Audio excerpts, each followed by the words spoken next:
TRP के हवाले से देखा जाए या अवामी मकबूलियत के हवाले से देखा जाए, शेर ड्रामा जो है वो सबसे टॉप के ऊपर हमें नजर आता है। रोशी और तलहा की मोहब्बत की कहानी, स्टार कास्ट उसमें बड़ी इंपॉर्टेंट रही। सबा कमर और उस्मान मुख्तार ने लोगों को बड़ा हैरान किया और अपनी माहिया सईद की और माहिरा खान की फिल्म लोग इस जोड़ी को देखते हैं, पसंद करते हैं। माहिरा खान बड़ी स्क्रीन पे नजर आई और फवाद के साथ उनका मैजिक नजर आया नीलोफर में। 2025 पाकिस्तानी शोबिस के लिए कहीं कामयाबियों का साल रहा तो कहीं सवालात, खदशात और तशवीश का। टीवी ड्रामों ने एक बार फिर रेटिंग, सोशल मीडिया और नाजरीन के दिलों पर राज किया। यादगार कहानियां, मजबूत किरदार और कुछ ऐसी जोड़ियां सामने आई जो पूरा साल ट्रेंड में रही। लेकिन दूसरी तरफ पाकिस्तानी फिल्म इंडस्ट्री एक मुश्किल दौर से गुजरती नजर आई। कम फिल्में, खाली हुई सिनेमा हॉल्स और मुस्तकबिल से जुड़े कई अहम सवालात। आज के इस खुसूसी सेगमेंट में हम 2025 के टॉप ट्रेंडिंग ड्रामे, जोड़ियां, आर्टिस्ट और OSTs पर बात करेंगे और साथ ही पाकिस्तानी फिल्म इंडस्ट्री की मौजूदा सूरत हाल का जायजा भी लेंगे। तो हमारे साथ मौजूद हैं मारूफ film and drama critic Haroon Shoaib साहब। Haroon, good morning and welcome to Suno Pakistan. सबसे पहले तो हमें ये बताएं कि आपके नज़दीक 2025 के टॉप 3 ट्रेंडिंग ड्रामास कौन से रहे, क्यों रहे, वजह भी साथ बताएं। जी अस्सलाम वालेकुम और सबसे पहले तो आपको एडवांस में नए साल की मुबारक। अल्लाह ताला करे कि ये नया साल हम सब के लिए, बिल्कुल हम सब के लिए खुशियां लेकर आए। तो ये पिछला साल 2025 का जो था ये शोबिस के लिए जो है बड़ा एक मिक्स बैग रहा, जहां हमें ड्रामा के हवाले से काफ़ी कामयाबियां मिली पाकिस्तान को और बड़ा मशहूर हुआ पाकिस्तान का ड्रामा। वहाँ पर फिल्मों के अगर बात करें तो फिल्मों के हवाले से हमें इतनी जो है पाकिस्तान फिल्म इंडस्ट्री मजबूत नज़र नहीं आती। लेकिन पहले ड्रामों की बात कर लेते हैं और मेरे पास एक बड़ी लंबी लिस्ट है जी। तो अगर हम ड्रामे में बात करें तो अगर टीआरपी के हवाले से देखा जाए या अवामी मकबूलियत के हवाले से देखा जाए और जो मैजिक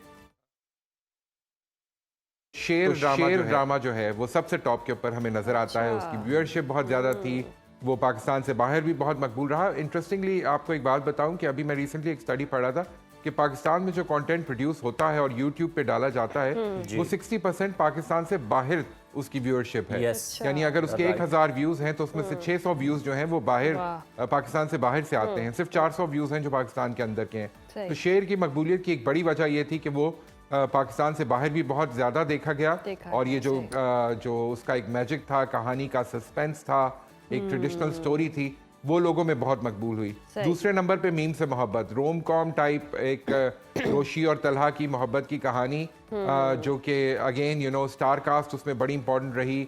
जिस तरह हमने शेर के हवाले से भी देखा, मीम से मोहब्बत में भी जो लीड पेयर था उसकी जो केमिस्ट्री थी उसने लोगों को अपने साथ जोड़े रखा।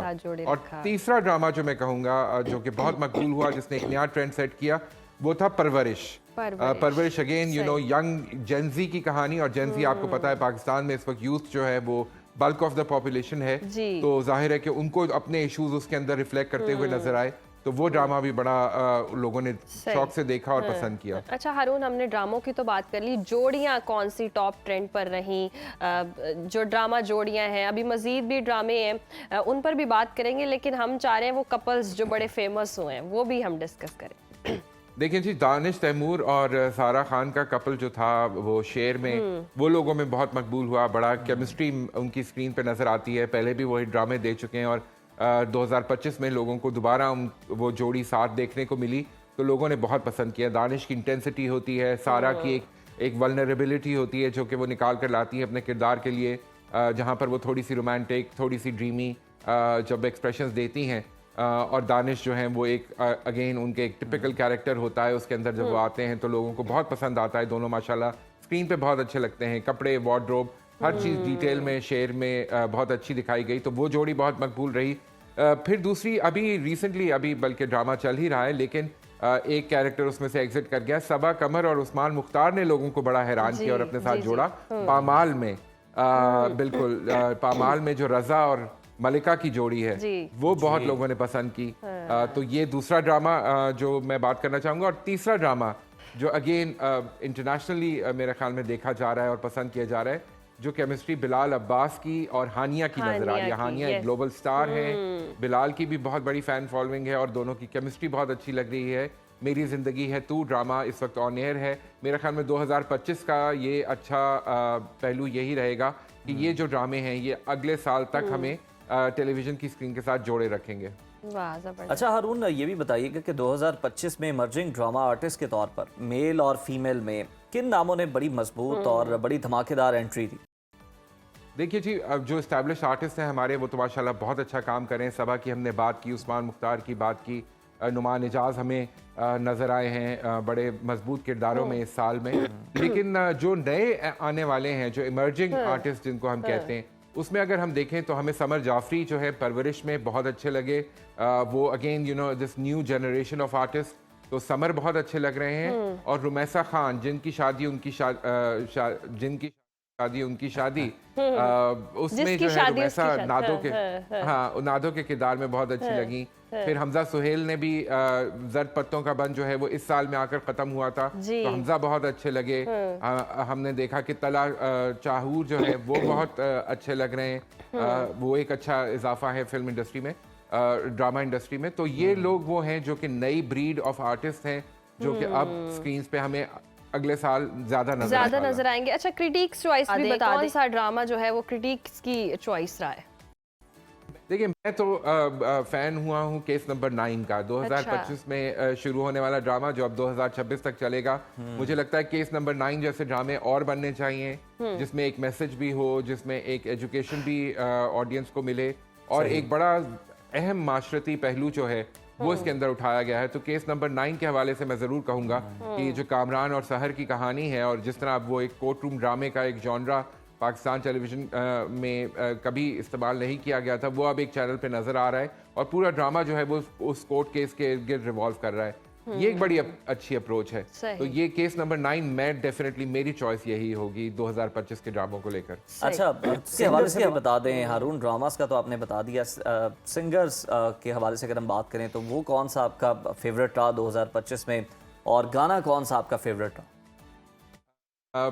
अगेन ड्रामों के बाद जो एक और स्ट्रॉन्ग एलिमेंट पाकिस्तान की शोबिज़ इंडस्ट्री का रहा है वो इसका म्यूज़िक है। मेरे ख्याल में Pakistani music is unmatched at least in the region. Pakistan जैसा म्यूज़िक और पाकिस्तानी सिंगर्स जैसे सिंगर्स मेरा नहीं ख्याल कि इस रीजन में किसी और के पास हैं। उस तरह की रेंज हमें नज़र नहीं आती। यूथफुल एनर्जी जो है वो हमें हसन रहीम में भी नज़र आई। उनके गाने बहुत मशहूर रहे, पूरा साल ही नए नए गाने ट्रैक्स वो फेंकते रहे, और लोग जो हैं वो मुसलसल सुनते रहे प्लेलिस्ट के ऊपर। स्पॉटिफाई भी हमें यही बताता है। फिर आसिम अजहर की नई एल्बम आई, पहली एल्बम उनकी बड़े सालों के बाद आसिम अजहर की एक एल्बम हमें सुनने को मिली आसिम अली के नाम से। तो वो बड़ी इंटरेस्टिंग एल्बम है, गाने बहुत अच्छे हैं। लेकिन मेरा फेवरेट जो है वो समर जाफरी ने जो OST गाया है परवरिश के लिए, उसकी एक बहुत बड़ी स्ट्रेंथ होती है और लोगों को इनिशियली जोड़ने में वही काम आता है। तो मेरे ख्याल में ये जो OSTs हैं, ये तो सभी जितने मैंने अभी ड्रामों का जिक्र किया और जिनको हम पसंद करते रहे हैं पूरा साल, उन सब ड्रामों के OSTs बहुत अच्छे हैं। और OSTs में अगेन वो एक ऐसा गाना बनता है जो कि ड्रामे के बाद भी लोगों को उसकी याद दिलाता रहता है और लोग उसके साथ जुड़े रहते हैं। मेरी जिंदगी है तू का OST भी बहुत है। आजकल तो हर रील इसी पे बन रही है, मेरी जिंदगी है तू, मेरी जिंदगी। बिल्कुल ऐसे। अच्छा हारून, फिल्मों का थोड़ा सा तस्करा आप कर लिया जाए ड्रामा के बाद, OSTs के बाद, 2025 में अगर हम देखें तो कौन सी पाकिस्तानी फिल्म जो है वो नाजरीन की सबसे ज्यादा पसीराई हासिल करने में कामयाब रही है? अच्छा, पाकिस्तान फिल्म इंडस्ट्री 2025 में जितनी फिल्में आई हैं मेरे ख्याल में उंगलियों पे गिनी जा सकती हैं, बल्कि एक हाथ की उंगली पे गिनी जा सकती हैं। एक उंगली पर शुरू हुआ लव गुरु से जी साल, आपको पता ही है, हुमायूं सईद की और मायरा खान की फिल्म। लोग इस जोड़ी को देखते हैं, पसंद करते हैं हमेशा। दोनों बहुत बड़े स्टार्स हैं, ग्लोबल स्टार्स हैं। तो वो फिल्म जो है उसने लोगों को खींचा अपनी तरफ, लोग स्क्रीन पे देखने के लिए गए ये फिल्म। लेकिन उसके बाद अगर हम देखें तो फिर कोई इतनी ज़्यादा फिल्में तो नहीं आई। दीमक एक फिल्म है काबिल ज़िक्र, जो कि एक नया डिफरेंट जॉनरा था, जिसमें हमें समीना पीरज़ादा साहिबा एक मेन रोल में नज़र आई, फैसल कुरैशी, सोनिया। तो वो लोग एक हॉरर फिल्म के जॉनरा में पहली दफ़ा ये हमने रिसेंट टाइम्स में देखा कि एक्सपेरिमेंट हुआ है।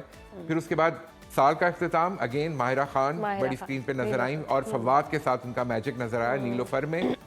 सो वो ये 3 बड़ी काबिल ज़िक्र फिल्में रहीं। इसके अलावा हमने वेलकम टू पंजाब की भी हमने देखा कि उसने भी कुछ ऑडियंस को अपनी तरफ खींचा। एक मखसूस सेक्टर की ऑडियंस है, पुराना ओल्ड लाहौर का लॉलीवुड जो है उसको देखने पसंद करने वाले जो थे वो वेलकम टू पंजाब देखने गए, जो कि शहजाद रफ़ीक साहब की फिल्म थी, और वो पाकिस्तान में बहुत सारी फिल्में, कामयाब फिल्में बना चुके हैं।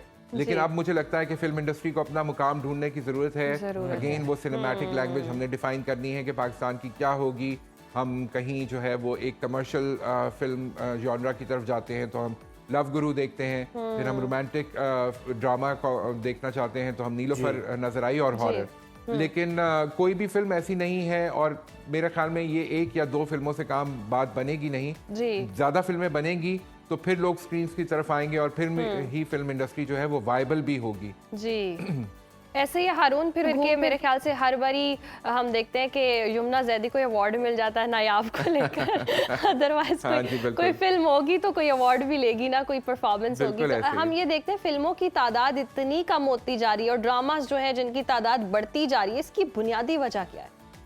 इसकी बुनियादी वजह जी काफ़ी सारी हैं। एक तो ये कि प्रोडक्शन का बजट ज़ाहिर है कि उसके अंदर बहुत ज़्यादा पैसा इन्वॉल्व हो जाता है फिल्म के अंदर, उसको रिकवर करना होता है। और थोड़ी फिल्म स्क्रीन्स के साथ जहाँ पर ये एक बहुत महंगी तफरी बन गई है सिनेमा जाना, वहाँ पर ये बड़ा मुश्किल हो जाता है कि वो पैसे रिकवर किए जाए।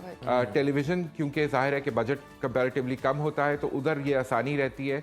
दूसरी उसमें टेक्नोलॉजी का एक बहुत बड़ा पहलू है। अब जो है वो फिल्म नहीं रही। आपको याद है कि पुराने हमारे स्टार्स जो थे वो कहते थे हम टेलीविज़न ड्रामे में कभी काम नहीं करेंगे। अब टेलीविज़न ड्रामे के एक्टर्स फिल्में करते हैं, फिल्मों वाले एक्टर्स जो हैं वो टेलीविज़न ड्रामों में अक्सर नज़र आते हैं। तो वो जो लाइंस हैं वो ब्लर हो गई हैं। OTT के आने के बाद लोग अब यूज्ड टू हैं कि अपनी ही स्क्रीन के ऊपर बैठ के फिल्म देख ली जाए। इवन आप देखिए कि इंटरनेशनली भी बड़ी बड़ी फिल्में, बड़े बड़े स्टार्स, उनकी फिल्में अक्सर OTT के ऊपर रिलीज हो जाती हैं। अभी हमने देखा धुरंधर जैसी बड़ी फिल्म जो है वो अनकरीब OTT पे आने लगी है। तो इससे अंदाजा होता है कि OTT के बगैर या टेलीविजन स्क्रीन के बगैर लोग अब सिनेमा जाकर फिल्म देखने के ट्रेंड से काफी हद तक दूर हो चुके हैं। हारून, बल्कि ये देखने को मिलता है कि सिनेमास के अंदर जो ड्रामे बड़े हिट होते हैं उनकी लास्ट एपिसोड जो है वो वहाँ पे लगा दी जाती है और वहाँ पे जनाब लोग आ रहे होते हैं, तो इससे भी कहीं ना कहीं थोड़ा सा डैमेज हो रही है हमारी फिल्म। बिल्कुल बिल्कुल इसी तरह ही है जी। मेरे ख्याल में अब इस वक्त ज़रूरत है एक्सपेरिमेंटल फिल्म्स बनाने की, ऐसी फिल्में बनाने की जिसके अंदर ज़्यादा कंटेंट के ऊपर मेहनत की जाए। स्केल को थोड़ा सा हमने दोबारा रीडिफाइन करना है। बहुत महंगी फिल्म बनाकर हम कहाँ चलाएंगे और कितने लोग उसको देखने आएंगे? तो हमने कहानी के जोर पे लोगों को सिनेमा की तरफ लाना है। अगर फिल्म मेकर्स इस बारे में सोचें तो मेरे ख्याल में ये एक बेहतर अप्रोच रहेगी। बिल्कुल हारून, आपने दुरुस्त फरमाया। और जहां हम बॉलीवुड हॉलीवुड में देखें बड़ी आर्ट मूवीज बनती हैं, लेकिन पाकिस्तान इस तरफ आर्ट मूवीज की तरफ आ नहीं रहा, वही रिवायती स्टोरीज की तरफ है। उससे क्यों नहीं निकल पा रहा? आइडियाज की तो कमी नहीं है यकीनन, जिस तरह से हमारे ड्रामाज इतने हिट जा रहे हैं। बिल्कुल आइडियाज की कमी नहीं है जी, टैलेंट की कमी नहीं है। अच्छे राइटर्स भी हैं, अच्छी कहानियां भी हैं। मैंने जिस तरह कहा कि वो हमें खुद डिफाइन करना है कि हमारी सिनेमैटिक लैंग्वेज क्या होगी। आप ईरान की सिनेमा की तरफ देखिए, वो फिल्में छोटे स्केल पे बनती हैं लेकिन कहानी इतनी स्ट्रांग होती है कि वो लोगों को खींच के सिनेमा तक लेकर आती है। अब अच्छी बात यह है कि हुकूमत, एटलीस्ट पंजाब हुकूमत ने ऐलान किया फिल्म सिटी बनाने का, फिल्म फंड बनाने का। तो अब उम्मीद है कि अच्छी फिल्में शायद कुछ हुकूमत की सरपरस्ती में भी बन सकें। बिल्कुल जी, ठीक हो गया हारून, बहुत आपके वक्त का। और आने वाले दिनों में वी होप कि हम फिल्में भी देखें और फिल्मों के हवाले से 2026 में हमें देखने को मिले, अच्छे ड्रामे देखने को मिले। जी इंशाल्लाह। चलें जी, थैंक यू हारून आपके वक्त का।